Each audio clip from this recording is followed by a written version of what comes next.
Ce matin, je vais présenter Christine Louveau. Christine, si tu veux bien descendre. Nous avons la même formation qu'on a faite avec Claude Imbert, à qui je voudrais envoyer une belle pensée d'amour ce matin, parce qu'elle est présente dans nos cœurs, bien sûr, à toutes les deux. Et je vais donc, Christine, bienvenue. Tu vas pouvoir présenter tes formations, mais je vais présenter vraiment avec le cœur quelqu'un de passionné et quelqu'un qui sait, par sa présence, accompagner les autres, tout comme le fait Nicole et d'autres thérapeutes, bien sûr. Merci beaucoup.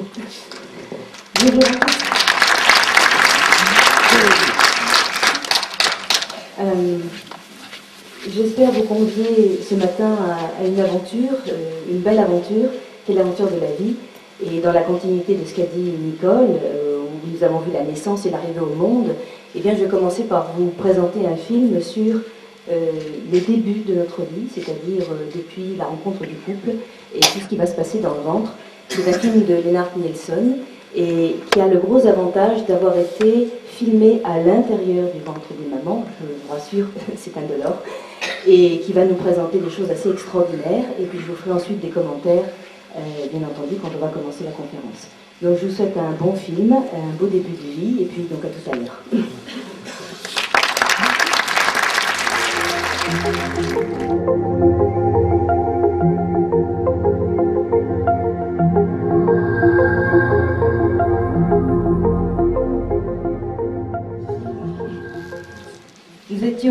Nous nous étions quittés sur le film d'hier soir, Le Solar, où finalement les gens étaient prêts à s'incarner, et là nous sommes allés rentrer de plein pied dans la matrice et dans l'incarnation.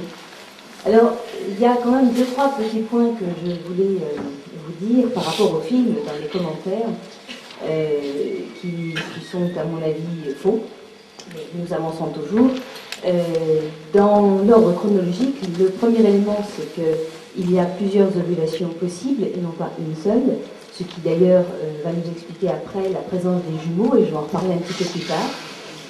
Le deuxième, je les ai notés pour ne pas les oublier, le deuxième, c'est cette histoire de spermatozoïde qui arrive et dont on dit qu'il est le vainqueur, comme s'il y avait cette notion de compétition entre lui et ses 300 ou 500 millions de copains. Aujourd'hui, on sait, et moi en séance de sophroanalyse, je m'en suis rendu compte également, qu'il n'y a pas une compétition, mais une coopération. Et ça fait une grosse différence. Parce que la compétition, c'est la société d'aujourd'hui. C'est à celui qui va écraser les autres, arriver le premier, tout pour lui. Alors qu'en fait, on se rend compte que dans ce processus même-là d'aller vers la vie pour aller vers cet ovule, qui va se représenter souvent sous forme de lumière dans les séances, eh bien, il y a l'aide d'un certain nombre de copains qui sont là, qui sont juste là pour nous accompagner et qui s'en vont après. Ça fait quand même une certaine différence, vous ne croyez pas ? Et puis, il y a un autre point qui me semble important aussi, c'est cette histoire de conscience, puisque on va rentrer de plein pied là-dedans. La conscience, elle est présente depuis le début. Elle est présente déjà avant l'incarnation. Et ça n'est pas au moment où les organes d'essence se forment que le fœtus va commencer à connaître et interagir avec son environnement. C'est dès le début. Et ça, on va le voir également ensemble. Voilà, cela étant, ce film est quand même magnifique, et puis il nous catapulte de plein pied dans la vie, le miracle de la vie. Et je voudrais commencer ma petite conférence avec quelque chose qui m'a semblé important, c'est le pouvoir de l'esprit. Vous avez probablement entendu parler, parce que ça commence à être un peu plus connu maintenant, de la physique quantique. Qu'est-ce que nous dit la physique quantique ? Elle nous dit que, finalement, l'esprit crée la matière. C'est-à-dire qu'en fait, nous figeons, à un moment donné, tout un tas de probabilités possibles, on en fige une, et c'est celle-ci qui va se manifester. C'est très important, ça, que l'esprit crée la matière. Pourquoi ? Parce que ce que nous allons voir aujourd'hui, c'est un peu le voyage de l'esprit et son aventure. Alors, l'esprit se manifeste comment ? La conscience se manifeste comment ? Eh bien, par les pensées, bien sûr. Alors les pensées, on en a des milliers, on en a plus de 60 000 par jour. Si on met des petites électrodes sur un crâne et qu'on mesure des trains d'ondes, eh bien des trains d'ondes, il y en a des milliers, des milliers, des milliers. Et en fait, vous n'êtes conscient que, ma foi, allez, de 2 à 10%, et encore 10%, je dirais plutôt 5%, des pensées que vous avez. Ce qui veut dire qu'en fait, vous êtes pensé. Les pensées sont là, elles vous agissent d'une certaine façon. Et ça va devenir intéressant de devenir conscient de ces pensées et conscient de tous les mécanismes qu'il y a derrière pour retrouver notre maîtrise. On va continuer à zoomer, hein. On parle de l'esprit, on arrive aux pensées.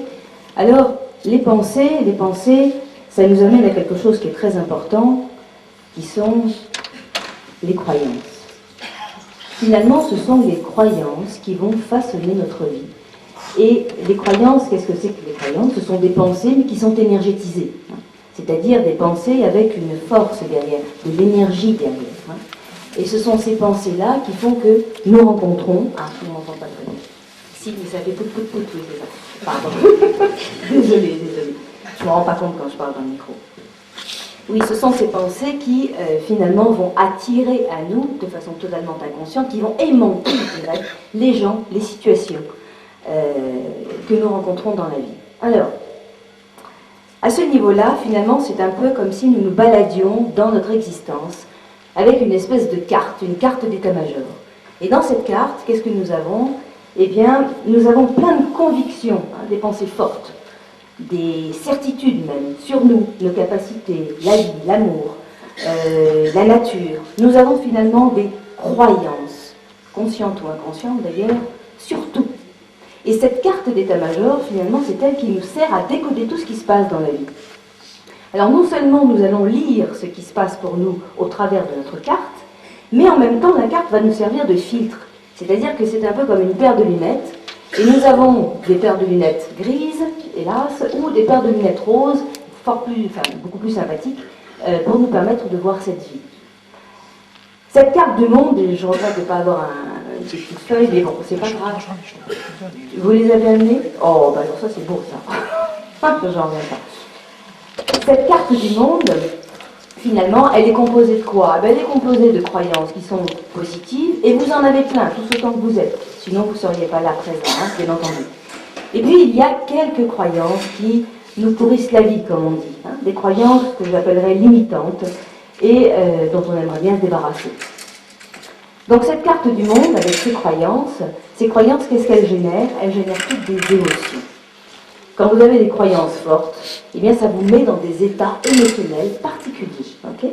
Alors bien entendu, les croyances positives aidantes vont vous mettre dans des états de joie, d'enthousiasme, de vie que vous appréciez. Et puis, dans les croyances limitantes, on va trouver plutôt des émotions de type colère, peur, culpabilité. Et celle-ci, ce n'est pas une soupe que vous aimez particulièrement. Okay? Ces émotions, il faut bien comprendre que... Oh, j'ai beaucoup de chance. Il y a en plus un stylo, alors là, ce sera top. Merci beaucoup. C'est très gentil. Bon, je ne sais pas si tout le monde va voir, mais au moins, je vais peut-être reculer un petit peu.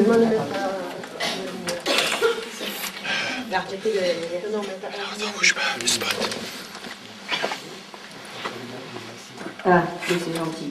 Bon, rassurez-vous, j'ai pas beaucoup de dessins à faire. Hein. Et de toute façon, je vais aussi l'imager. Hein. Donc, imaginez, nous sommes tous, quand nous écoutons les choses, en fait, nous les écoutons, mais nous les voyons aussi. On a tous des canaux un peu différents. Et c'est vrai que j'aime bien avoir également quelques dessins, parce que les dessins, ça nous aide à mieux comprendre parfois, surtout pour les visuels. Oh, ça c'est top, ça. Voilà. Alors, regardez, je vais faire une jolie carte. Voilà, ça c'est votre carte du monde. Hein. Bonne nouvelle, chaque carte est unique, bien entendu.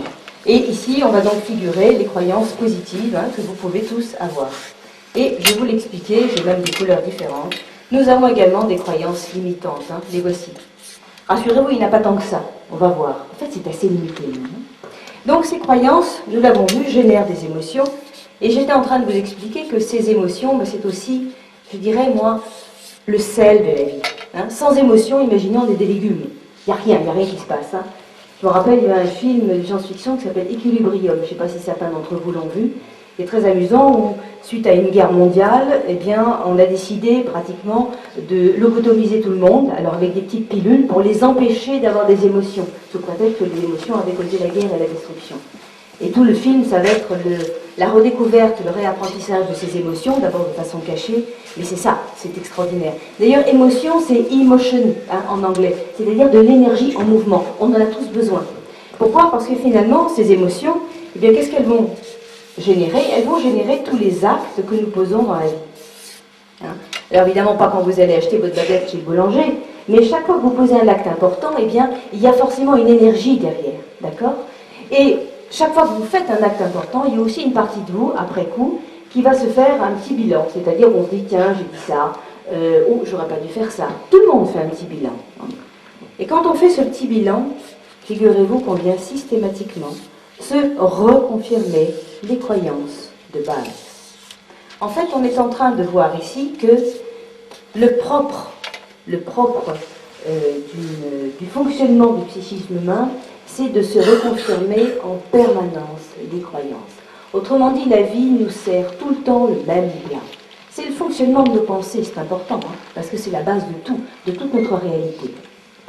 Alors, quand je me reconfirme des choses positives, il n'y a pas de souci, je vais les garder, mes croyances aidantes. Hein. Un jour, je me rappelle, j'ai un monsieur que j'ai accompagné qui m'a dit « Oh, moi, je retombe toujours sur mes pattes, comme un chat. » Impeccable, hein. Il va aller garder sa croyance, elle est chouette. Hein. Sauf que quand on a des croyances qui sont limitantes, là par contre on est un peu handicapé dans la vie. Je vais vous donner un exemple pour que vous puissiez comprendre comment ça boucle en permanence. Hein. Imaginons que je sois une femme lambda et puis j'ai une croyance très positive ici, une croyance que nous avons tous quelque chose de bon, de beau à partager. Hein. Comme une petite étincelle à l'intérieur de nous, j'ai cette croyance, hein, que nous avons tous une énergie lumineuse à l'intérieur de nous, une petite étincelle divine. Hein. Et que, ben, ma foi, il y a pas mal de gangs autour, mais fondamentalement, c'est bon à l'intérieur. Hein, ok? Donc je suis cette femme et je me balade dans la rue, et puis il y a un monsieur qui traverse la route et qui vient vers moi. Bon, visiblement pour me demander quelque chose.